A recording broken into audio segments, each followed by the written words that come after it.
Halo, perkenalkan nama saya Dimas Huda. Selamat datang di channel saya.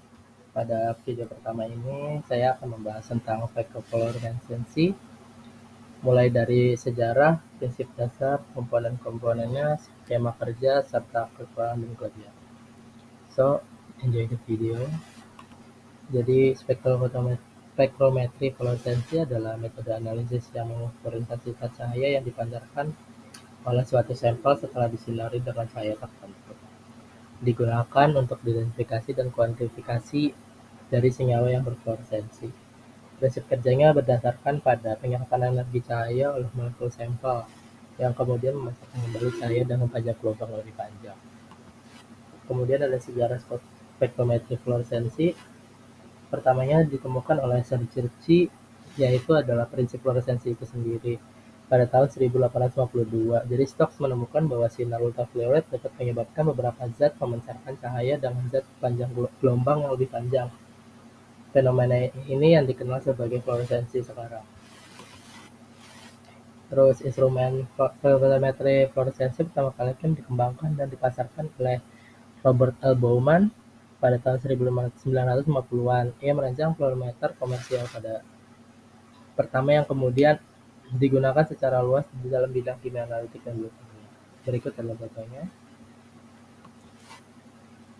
Jadi instrumen awal ini dikembangkan berdasarkan prinsip fluoresensi yang sudah dikenal sebelumnya, dan dengan kemajuan teknologi deteksi cahaya serta sumber cahaya, spektrofotometri fluoresensi menjadi teknik penting dalam analisis senyawa yang memiliki sifat fluoresen. Berikut adalah Dr. Daniel Dogan yang dia adalah postdoktoral dari NHI dengan prototipe laboratorium SPF yang pertama kali dibuat.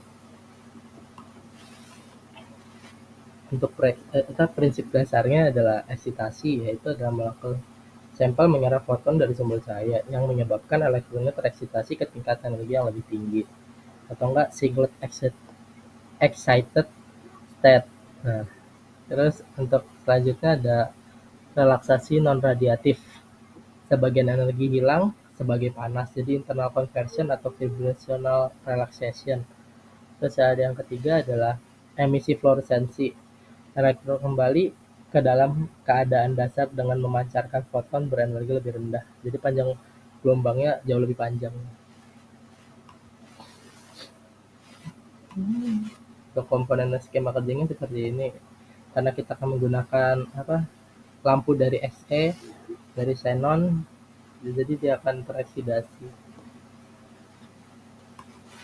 Komponen-komponennya tadi dari pertama sumber cahaya, karena kita sekarang menggunakan lampu xenon, jadi fungsinya adalah untuk memberikan energi eksitasi ke sampel, contohnya lampu xenon tadi, buat stabil lampu merkuri, garis spektrum dan diskretnya untuk dikalibrasi, dan laser LED dengan monokromatik dan sensitivitas yang tinggi. Kuvet adalah untuk yang ini kuvetnya dengan menampung sampel dalam bentuk cair, dan monokromator eksitasi memiliki panjang gelombang eksitasi bisa berupa grating monokromator atau filter interferensi. Monokromator emisi memisahkan panjang gelombang emisi sebelum mencapai detektor, biasanya memiliki resolusi lebih tinggi. Untuk monokromator eksitasi itu yang ini, dan emisi itu yang di bawahnya sampel sel ini. Jadi dia tadi seperti itu. Untuk detektor berfungsi untuk mengubah sinyal cahaya menjadi sinyal listrik yang dapat diolah lebih lanjut.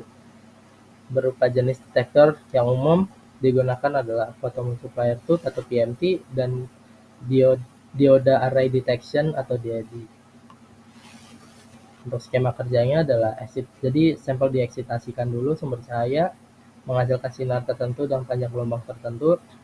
Habis itu setelah tereksitasi, molekul dalam sampel akan melepaskan energi dalam bentuk cahaya fluoresensi dengan panjang gelombang lebih panjang dari cahaya eksitasi. Terus monokromator emisi menyaring cahaya fluoresensi untuk memilih panjang gelombang yang akan ditentukan deteksi. Terus di deteksi sinyal itu detektor, entah itu PMT atau DAD, menangkap cahaya emisi dan mengubahnya menjadi sinyal listrik.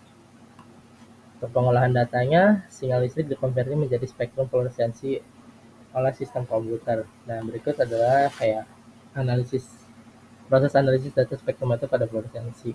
Jadi dari konversi sinyal ke spektrum, yaitu adalah mengubah sinyal listrik menjadi spektrum fluoresensi, koreksi spektrum, mengoreksi dari distorsi dan spektrum, kuantifikasi intensitas fluoresensi, membandingkan intensitas dengan cahaya kurva kalibrasi, analisis waktu hidup fluoresensi, pemrosesan lanjutan, yaitu menggunakan metode statistik untuk menganalisis kompleks, interpretasi dan validasi data, mengartikan akurasi dan validasi data.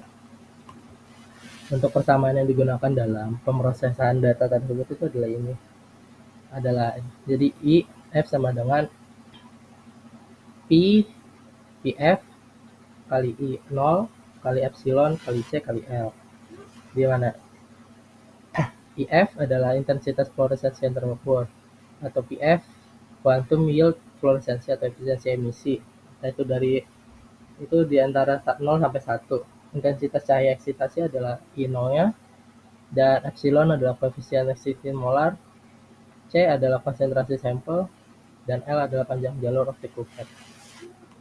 Kekurangan dan kelebihan dari spektrometri fluoresensi ini adalah ya aplikasinya yang luas. Untuk kelebihannya, selektivitas yang baik, sensitivitas yang sangat tinggi. Maksudnya bisa mendeteksi, untuk sensitivitas yang sangat tinggi ini bisa mendeteksi senyawa hingga konsentrasi nanomolar atau ppb. Untuk kekurangannya dia ada photo bleaching, yaitu adalah sampel bisa rusak akibat tekanan cahaya eksitasi berkepanjangan. Untuk pengaruh lingkungan juga suhu, pH, dan pelarut bisa mempengaruhi intensitas fluoresensi, dan hanya untuk senyawa yang fluoresens doang. Tidak bisa semua molekul berfluoresensi, misalnya glukosa harus diturunkan senyawa fluoresensi dulu. Itu untuk kelemahan dan kelebihannya, kekurangan dan kelebihannya. Berikut daftar pustaka yang saya gunakan untuk membuat materi ini. Untuk sekian sekian saja video dari saya hari ini. Terima kasih telah menonton. Mungkin saya banyak banyak hal-halnya. Mohon maaf. Saya akan perbaiki di video selanjutnya. Terima kasih.